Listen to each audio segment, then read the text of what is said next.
And welcome into To Your Health. You know, if you've got parents and they're starting to age, you may have a problem because you're thinking about what's going to happen if they become sick. We wound up having to put them into a nursing facility.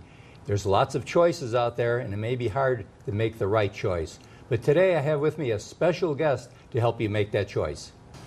And I'm here today with Steve Brigance. And Steve, you are a veteran in the area of nursing homes because your background was with one of the biggest nursing home companies, Beverly, and you worked with them for a number of years, didn't you? I did, Jack. I worked for Beverly for about 6.5, 7 years before their merger. And now you've gone out on your own, and you had some personal experience, which was not the best with nursing homes, that predicated you going into your business. And tell our viewers what that business is, Steve. Well, first of all, with respect to Beverly, and since Beverly for the last 6.5 years, I've primarily been a defense counsel. I represent nursing homes, assisted living facilities, retirement communities across America, basically in every state.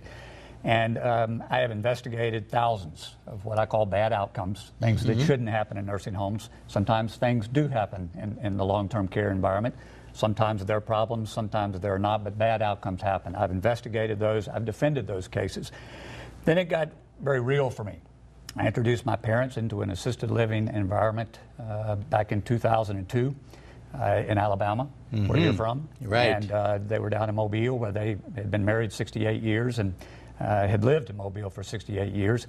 They went into a nursing home or an assisted living facility there, had a pretty good experience. And they chose it, didn't they? They chose, they chose to go there. They had a lot of pressure, as many of our seniors will find as they get older. Those 3-story or 2-story houses become really burdens for them. And my mother and my dad wanted to move into that facility, and it was pretty good until it got taken over by a very large chain that cut the budgets and did other things, and they weren't very happy, and so they wanted to come to Arkansas. And so I put them in a facility here.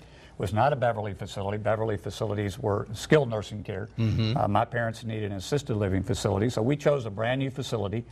They were there 8 months. They were the first residents for the first 2 months. They got a mayor's award right here in Fort Smith, Arkansas, for being the first residents. They loved it here.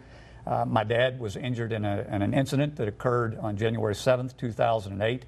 A set of bifold doors that weighed 100 pounds fell on him. Wow. Crushed him. He died 24 days later. My mother, as many people will find, and as part of our advice to our clients around the country, once a person chooses a home, assisted living, skilled nursing facility, whatever, it becomes their home.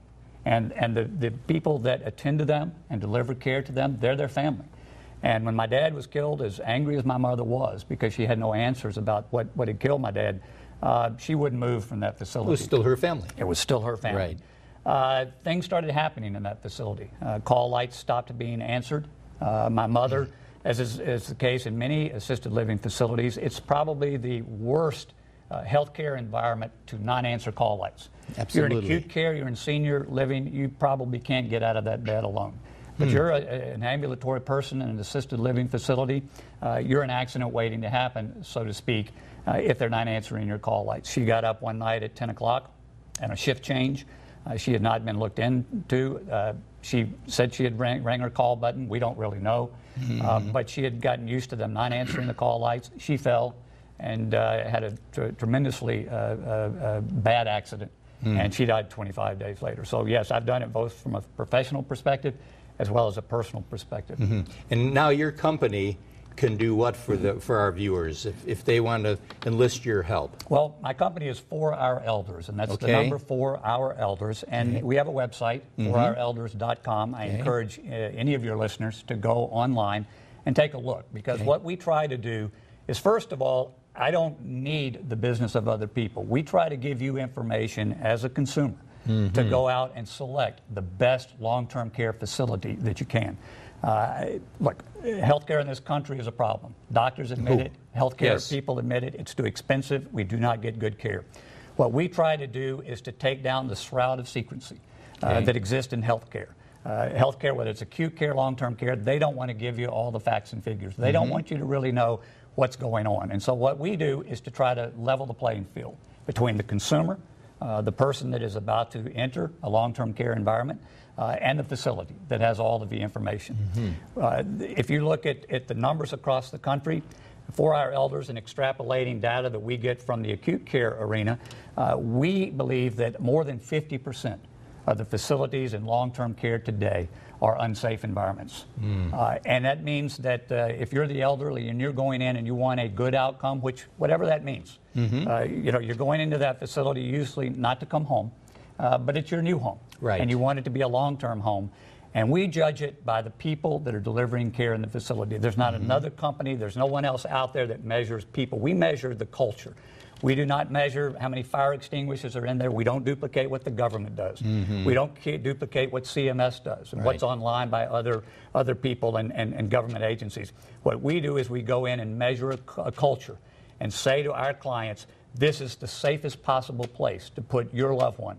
And it gives you the best possible place for a good outcome. And you don't have to hire us. You can go online, see the kind of information that we suggest you ask for, the kind of questions we want you to ask people, how you vet the facilities to best learn what it is that goes on in that facility at night, at 11 o'clock at night, when you're probably not going to be there giving care to your own loved one. That's great. Well, Steve, we need to, first of all, thank you for doing this service. This is something that's very important.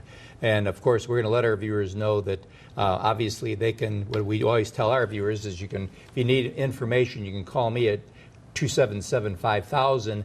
I can get you all the information you need for Steve and his company, or go online and it's forourElders.com. So it's very simple. Use the number 4, not the letter. Use the number 4. Okay, and just remember this, if you're looking for care for your parents, make sure it's the kind of care that you would want to give somebody that took all their life to care for you. And we'll be right back right after this.